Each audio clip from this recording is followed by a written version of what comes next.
Salut à tous, bienvenue dans cette nouvelle vidéo. Comme vous le savez, Nono est revenu hier, il a fait son grand comeback et Nono est une nouvelle fois avec nous ce soir. Salut Nono. Salut Sacha. Bon bah Nono, voilà, je te laisse t'en charger, très clairement. Le grand ménage est encore une fois annoncé pour la 100e année d'affilée. Très clairement, une question très bête, faut-il y croire? Très clairement, c'est ironique. Non, moi j'y crois pas, Sacha. Premièrement, je vais te dire pourquoi. Ça va être encore une saison pire que cette année, la saison prochaine. Tu as tous les retours de prêt que tu vas pas savoir qu'en faire. Style Paredes, Draxler, Bilnachdoum, tout ça, ça revient.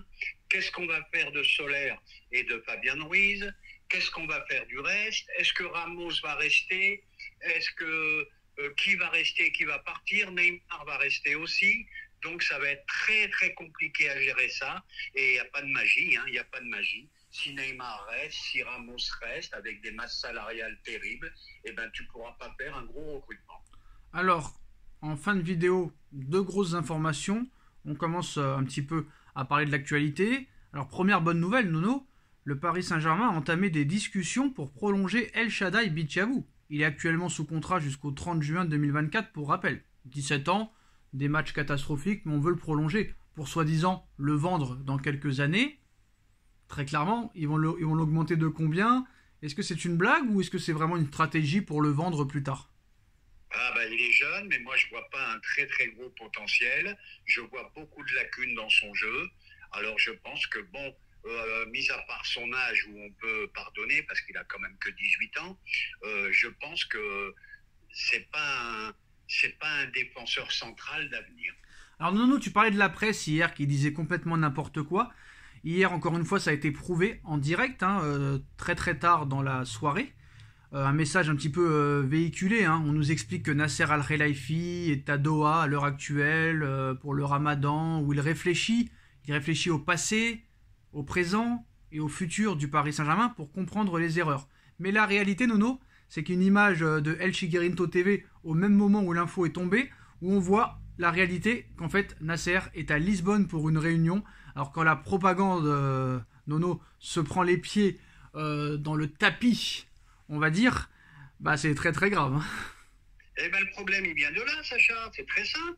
Nasser, il est très très gentil, mais c'est un mec qui a 8 ou 9 fonctions. Il est président de Beansport, il s'occupe de je sais pas quoi là-bas au Qatar, des clubs de tennis, ou je sais pas s'il n'est pas président de la fédération de tennis du Qatar. Il a 10 ou 15 occupations, il a un poste à l'UEFA, je sais pas. Donc Oui, c'est pas un président à plein temps. On l'a vu une seule fois, on l'a vu cette année, on l'a vu après la victoire contre Marseille. t'as raison Voilà. Nono, Et mais là, dans les défaites, tu le vois jamais. t'as raison Nono, mais en l'occurrence, je parlais de la presse qui dit que des mensonges. Ah, ben faut arrêter, faut arrêter. Je ferai des coups de gueule toute la journée, moi. La presse, faut arrêter. Alors, Al Hilal a envoyé à Léo Messi une offre avec un salaire de plus de 400 millions d'euros par an. Lionel Messi a refusé, il veut continuer en Europe. Et on a vu en plus de ça que ce soir, Barça-Real Madrid, il y a des maillots de cette année vendus floqués Léo Messi. Ça veut dire quelque chose? Eh ben, ça veut dire que le Barça, c'est sa vie. Le Barça, il a passé toute sa carrière là-bas. Il est venu vraiment à Paris par accident. Le Barça ne pouvait plus le payer. Et voilà. Et donc, il n'y avait que Paris en tant que club qui pouvait lui faire un salaire pareil. Et on peut dire ce qu'on veut. Il n'a jamais été heureux. Mais ça n'empêche pas que ce manque de respect envers Messi, un petit coup de gueule contre Roten et Riolo, mais il faut arrêter. Roten, qu'est-ce que tu as fait dans ta vie? Tu as fait une bonne saison à Monaco, au Paris Saint-Germain, tu n'as pas été terrible, et tu as fini à Bastia. Quant à Riolo, il faut arrêter lui aussi. Gavé de chez Gavé.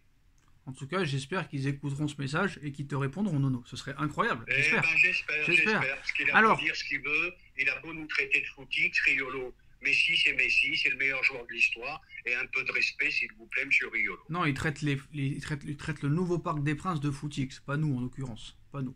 D'accord. Mais malheureusement, Nono, sur Roten, je suis d'accord avec toi à 100%. Mais avec Riolo, forcé de constater et d'avouer qu'il a quand même à 90% toujours raison, même si il est Oui, mais contradictoire. abstiens-toi. Oui, Il a raison, d'accord. Messi, il n'a pas apporté grand-chose au PSG, à part quelques beaux gestes qu'on a vus, les caviars qu'il a fait pour Mbappé. Mais il y a un moment, il faut arrêter.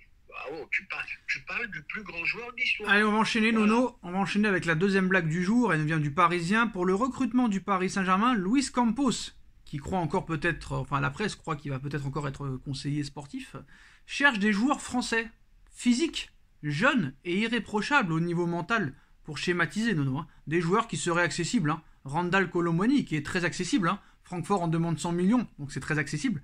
Kefren Turam, qui fait une grosse saison et qui va être à minimum au moins 40 millions. Et Youssouf Fofana. Bon, il y en a qui disent que c'est un projet Europa League, mais de toute façon, quoi qu'il arrive, Nono, écoute bien ce que je vais dire, que ce soit de Mercato XXL ou Europa League, ça ne marche pas. Parce que l'été dernier, c'était très clairement un Mercato Europa League, ça n'a pas marché. En 2017, il y a eu des Mercato XXL. En 2021, il y a eu des Mercato XXL, ça n'a pas marché non plus. Donc à un moment donné, est-ce que réellement, Nono, quelqu'un sait vraiment ce qu'il faut faire? Moi, j'avais un truc, c'est moi, hein, c'est mon avis. Hein. Moi, j'aurais fait comme Olas à l'époque, mais j'aurais été plus loin. C'est-à-dire qu'Olas, lui, il a acheté les meilleurs joueurs de Ligue 1. Tous les meilleurs joueurs de Ligue 1 allaient à Lyon, pendant que Lyon gagnait les 7 titres d'affilée. Mais moi, non seulement j'achèterais les meilleurs joueurs de Ligue 1, et en plus de ça, j'achèterais peut-être beaucoup plus de Français. Est-ce que tu es d'accord avec ça, toi?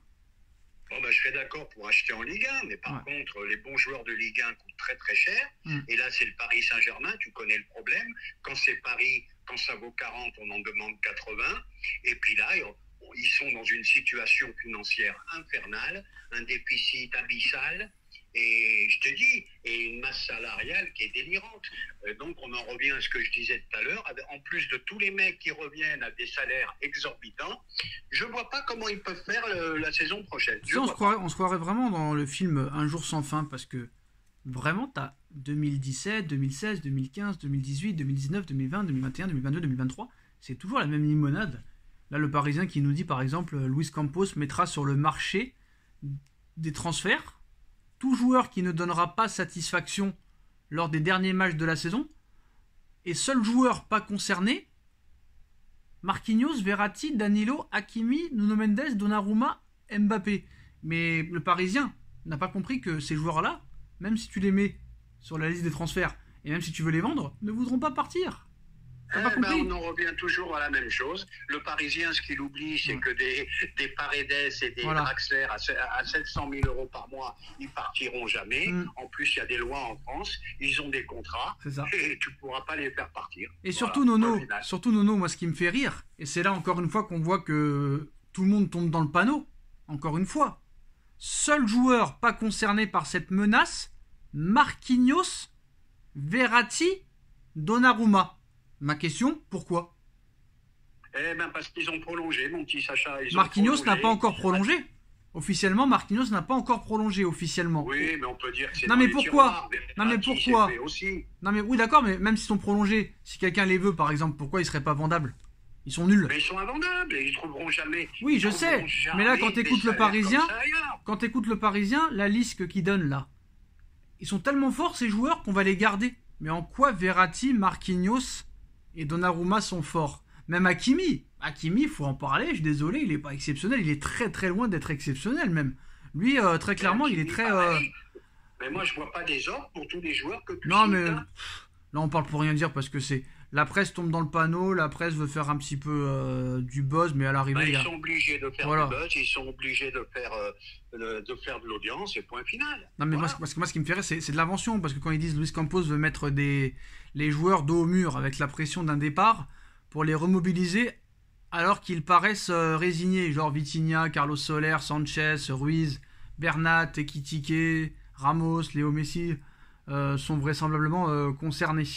Mais moi, ce qui me fait rire, c'est que les mecs, ils viennent d'être recrutés, il veut déjà s'en débarrasser, mais ce qu'il comprend pas, lui, c'est que ces mecs-là, c'est pas la NBA, je veux dire, c'est pas la NHL, c'est pas comme aux États-Unis. Tu peux pas te débarrasser du joueur que tu veux comme ça. C'est pas possible. Tu veux te débarrasser tout le monde. Ils viennent d'arriver. Bon, Nono, c'est pas grave. On passe à l'information principale de la soirée. Et elle nous vient d'Abdellah Boulma de l'équipe, anciennement RMC Sport. Alors, pour lui, officiellement, Christophe Galtier ne sera plus l'entraîneur du Paris Saint-Germain la saison prochaine. Un renvoi et un licenciement à court terme est même sérieusement envisagé par la direction parisienne.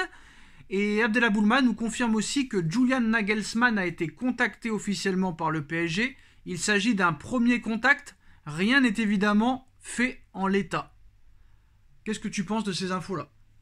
Alors moi, je veux dire ce que je pense réellement. Je pense que Galtier finira la saison en cas de bons résultats contre Lens et contre Nice. Et si ça se passe mal, eh ben, ça n'ira pas. Ça n'ira pas. Bah voilà, c'est sûr, hein, Nono, ça c'est sûr et certain. Sacha, je vais être obligé de finir. Oui, on t'écoute. Je vais être obligé de finir la vidéo. J'ai un rendez-vous très important. Ah, avec Nasser? Avec Nasser. Vite fait sur Nagelsmann. Un dernier mot sur Nagelsmann. Est-ce vraiment un l'entraîneur? dernier mot sur Nagelsmann. Nagelsmann, ça serait un bon projet. Bon, maintenant, c'est toujours pareil. Il faut voir dans quelles conditions.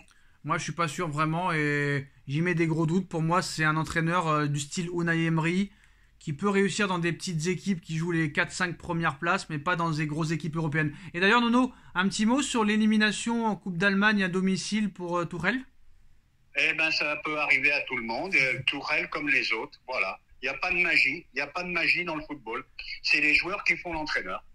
Est-ce que quand même le Bayern aurait dû garder Nagelsmann jusqu'à la fin de saison? Eh ben, je pense, mais c'est une institution et eux, faut pas rigoler avec eux. Mais honnêtement, le mot de la fin. Nagelsmann au PSG, toi, tu dirais oui honnêtement ou tu émets des sérieux doutes? Ah ben, un projet de jeu qui me plairait, mais c'est pareil, avec Nagelsmann, faut courir, donc il y a une refonte de l'effectif à faire. Donc ça marchera pas. Ça marchera pas. Voilà. Bah merci Nono d'avoir été là, les gars. On se retrouve bientôt pour une nouvelle vidéo. On like, on partage, on commente, on s'abonne. Et à très vite pour de nouvelles informations. Tchuss. Tchuss.